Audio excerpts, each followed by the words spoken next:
السلام عليكم ومرحبا بكم مع شيوة نوفل. اليوم غنقدم لكم طريقة تحضير قريصات معمرين بشكل جديد. للعجين سنحتاج إلى 300 غرام من الدقيق الأبيض، 100 غرام من السميدة الرقيقة، ملعقة صغيرة من خميرة الخبز، ملعقة صغيرة من الملح، 3 ملعقات كبار من زيت الزيتون. للحشوة سنحتاج إلى بصل مقطع قطع صغار، بندورة، 300 غرام من اللحم الدجاج، جبن مفروم، ملعقتين كبار من صلصة الطماطم، ملعقتين كبار من البقدونس، ملعقتين كبار من زيت الزيتون. للتوابل سنحتاج إلى ملعقة صغيرة من زنجبيل، فلفل أحمر، فلفل أسود، كركم، ملح. نحتاج كذلك إلى ملعقتين كبار من الزيتون مقطع قطع صغار. نبدأ على بركة الله. عندي هنا مقلاة فوق النار على نار متوسطة، نضيف فيها ملعقتين كبار من زيت الزيتون،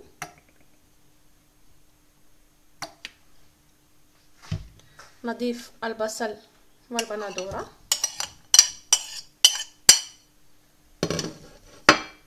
نضيف التوابل،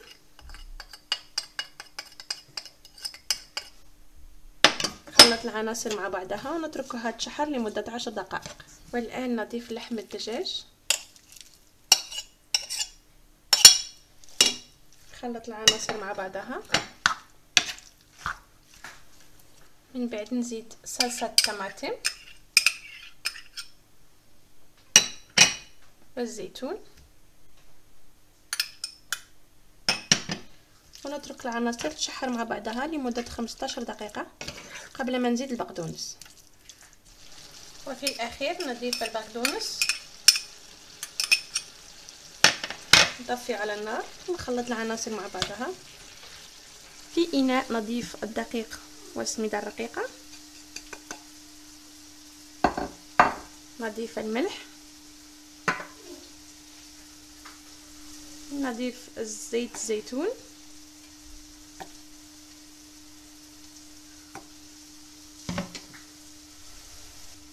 ثم نضيف خميرة الخبز، ونجمع الخليط بالماء دافي اللي ما ذكرتوش قبيله، سمحوا لي.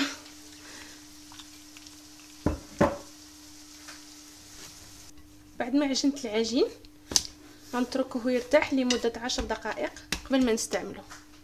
عندي هنا شوية دقيق أبيض، نقسم العجين على 2،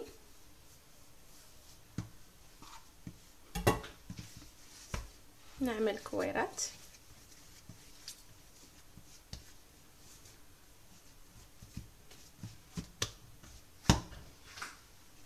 عندي هنا شوية دقيق أبيض، نبدا نسرح في العجين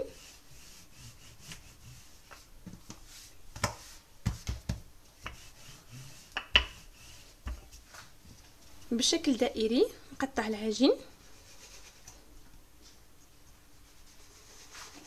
بعد ما قطعت العجين غادي نضع في الوسط ديالو ملعقة كبيرة من الحشوة بحال هكا، ثم شوية جبن مفروم بحال هذا الشكل.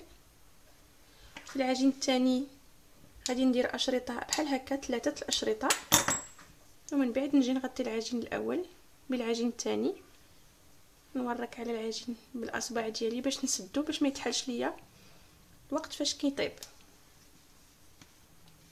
الشكل ديالو تيجي بحال هكا.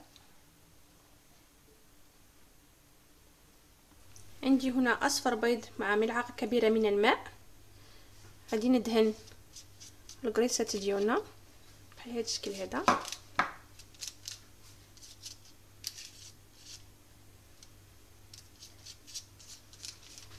والان ندخلهم في الفرن على حراره 180 درجه لمده 25 دقيقه. الشكل النهائي ديال القريصات معمرين بشكل جديد هما هادو، تيجيو زوينين وتيجيو محمرين. نتمنى هاد الوصفه تكون عجباتكم وتجربوها، بارطاجيوها مع الاصدقاء ديالكم. ما تنسوش تابوناو في لاشين شهيوة نوفل باش ديما يبقى يوصلكم الجديد. ونقول لكم مع السلامه الى وصفه جديده ان شاء الله.